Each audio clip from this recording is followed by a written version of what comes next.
क्या आप जानते हैं कि चीन को कुंफू है वो किसने सिखाया था? और क्या आपको पता है कि जयपुर की एक ऐसी होटल है जिसमें परोसा हुआ खाना, जो थाली में परोसा हुआ खाना है, वो अगर आप पूरा खा लेते हैं तो आपको 8 लाख रुपए तक का इनाम है वो दिया जाता है। और क्या आप जानते हैं कि जो आप नोट यूज़ कर रहे हैं उस पे गांधी जी की फ़ोटो है? तो क्या आपको पता है कि गांधी जी से पहले है वो किसका जो फ़ोटो है वो यूज़ किया जाता था नोट पे? अगर नहीं जानते हैं तो आज आपको इस वीडियो में बहुत ही इंटरेस्टिंग और नॉलेजेबल फैक्ट्स के बारे में है वो जानने को मिलेगा। So hello friends, welcome back to my channel. मैं हूं Suraj Rathore and you are watching iconic बना। तो ज़्यादा टाइम बर्बाद न करते हुए चल गुरु हो जा शुरू।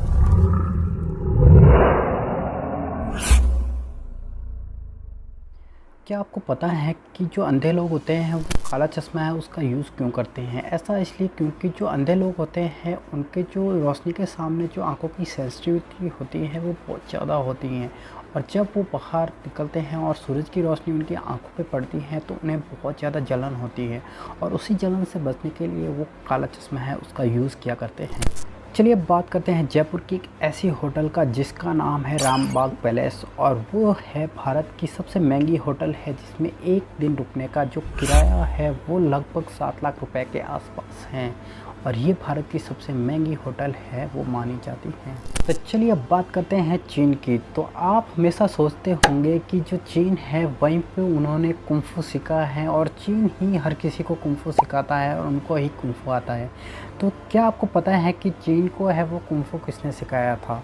तो आपको मैं बताना चाहूँगा कि चीन को कुंफू है वो भारत के एक व्यक्ति ने सिखाया था, और ये भारतीय की ही देन है, और उनका नाम था आचार्य बोधिधर्म, जिन्होंने चीन को है वो कुंफू सिखाया था। तो चलिए अब बात करते हैं टेक्नोलॉजी की। टेक्नोलॉजी की दुनिया में आज के टाइम में जो इंटरनेट है वो बहुत ही तेज़ी से है वो हम लोग एक्सेस कर पा रहे हैं, और आज के टाइम में जो 4G है वो तो बहुत ही तेज़ चलता ही है, लेकिन जो 5G का ट्रायल है वो भी हो चुका है, और बहुत ही जल्द आपको 5G है वो भी देखने को मिलेगा। लेकिन क्या आपको पता है कि जो इंटरनेट है वो इतनी तेज़ स्पीड से चल रहा है उसके पीछे क्या है?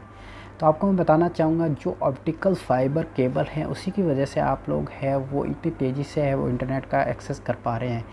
लेकिन क्या आपको पता है कि जो ऑप्टिकल फाइबर केबल है उसका इन्वेंशन है वो किसने किया था? आप सोचते होंगे किसी अमेरिकन ने है उसका इन्वेंशन किया है, लेकिन जो ऑप्टिकल फाइबर केबल है उसका इन्वेंशन भारत में ही हुआ है, और जिसने इसको इन्वेंट किया है उनका नाम है नरेंद्र सिंह, और इन्होंने ही इस ऑप्टिकल फाइबर केबल का है वो इन्वेंशन किया है, और इन्हें ऑप्टिकल फाइबर का पिता भी है वो माना जाता है। तो चलिए अब बात करते हैं ह्यूमन बॉडी की। ह्यूमन बॉडी की अगर बात की जाए और उसमें भी अगर हमारे ब्लड की बात की जाए तो हमारा जो ब्लड है वो हमारे शरीर में हर दिन 1,92,000 किलोमीटर का सफ़र है वो तय कर लेता है, यानी इतना रोटेशन है वो हमारे शरीर में कर लेता है। और आपको मैं बताना चाहूँगा कि हमारे शरीर में लगभग औसतन जो 5.6 लीटर है वो खून है वो रहता है, और जो हमारा बॉडी है या जो हमारा हार्ट है उस खून को हर 20 सेकंड में है वो पूरे बॉडी में है वो रोटेट कर देता है, और जो हमारे लंग्स या फेफड़े हैं वो हर दिन 20 लाख लीटर एयर को है वो प्यूरीफाई या फिल्टर कर देते हैं, यानी कि ये एक बहुत बड़ी क्वांटिटी होती है जिससे है वो हमारे लंग्स है वो फ़िल्टर करते हैं इतनी ज़्यादा क्वांटिटी की हवा को। ये एक बहुत ज़्यादा ही बड़ा नंबर है, और ये हर किसी को शायद ही मालूम होगा। तो चलिए अब बात करते हैं एक ऐसे फैक्ट के बारे में जो लगभग हर किसी के साथ है वो बीत चुका है। तो मैं बात कर रहा हूँ आपके सपने की। हमें एक ऐसा सपना आता है जिसमें हमें लगता है कि हम जाग रहे हैं और हमारी जो बॉडी है वो बिल्कुल काम नहीं कर रही है, हम हिल भी नहीं पाते हैं और ना ही बोल पाते हैं, जिसका नाम दिया गया है लॉन्ग टर्म सिंड्रोम। और उसी की वजह से हमें ऐसा लगता है कि हम जाग रहे हैं और ना ही हम अपना शरीर है वो हिला पा रहे हैं, और ना ही हम कुछ बोल पा रहे हैं। और ये जो सपना है वो लगभग हर किसी ने है वो देखा हुआ है, और हमें लगता है कि ये हम जागते हुए हमारे जो शरीर के साथ है वो ऐसा हो रहा है। अगर स्वीडन देश की बात की जाए तो वहाँ पे जब किसी को ब्लड चढ़ाया जाता है तो जो डोनर होता है उनको मैसेज किया जाता है कि आपके खून ने है वो किसी की जान बचाई है।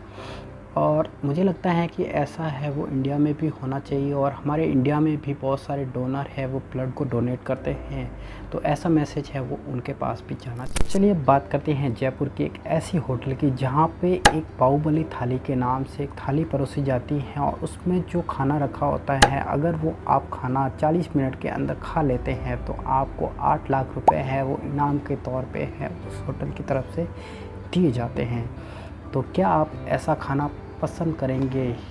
जान दे देंगे इसके लिए, क्या बात कर रहे हो आप? अगर इजराइल की बात की जाए तो इजराइल में जो खेती लायक ज़मीन होती है उसकी बहुत ज़्यादा कमी है, और उसके कारण वहाँ पे जो वर्टिकल फार्मिंग है उसको बहुत ज़्यादा किया जाता है, जिसमें जो धान और गेहूँ और फल सब्जियाँ वगैरह होती हैं वो घरों के छतों या दीवारों पे है वो उगाई जाती हैं। और उसके कारण जो सबसे बड़ा फ़ायदा होता है वो ये होता है कि जो घर के अंदर जो तापमान होता है या वो जो टेम्परेचर होता है उसमें बहुत ज़्यादा बढ़ोतरी नहीं होती है, और वहाँ पे ठंडक रहती है। अगर इंडियन करेंसी की बात की जाए तो उसमें आज के टाइम में है वो गांधी जी की फ़ोटो है वो आपको देखने को मिलती है, लेकिन पुराने टाइम में गांधी जी की फ़ोटो की जगह है वो आपको सुभाष चंद्र बोस की फ़ोटो है वो लगी हुई मिलती थी। और आज के टाइम में भी वो नोट्स है वो मौजूद है, लेकिन वो बहुत ही कम लोगों के पास ही है या बहुत ही कम जगह ही आपको देखने को मिलते हैं। चलिए अब बात करते हैं कि ऐसी नदी की जो कि कोलंबिया में बहती हैं, उसकी खासियत ये है कि वो हर मौसम में अपना जो रंग है वो बदलती हैं। और क्या आपने कभी ऐसी नदी है वो देखी है या नहीं? अगर नहीं देखी है तो कमेंट में ज़रूर लिख के बताइए कि हमने नहीं देखी है, और देखी है तो भी लिख के बताइए कि हाँ हमने देखी है और हमें पहले से है वो पता था। तो अगर ये वीडियो आपको अच्छा लगा है तो वीडियो को लाइक कीजिए, शेयर कीजिए और चैनल को जरूर से सब्सक्राइब कीजिए। मैं मिलता हूँ एक नेक्स्ट वीडियो में, तो तब तक के लिए जय हिंद, वंदे मातरम।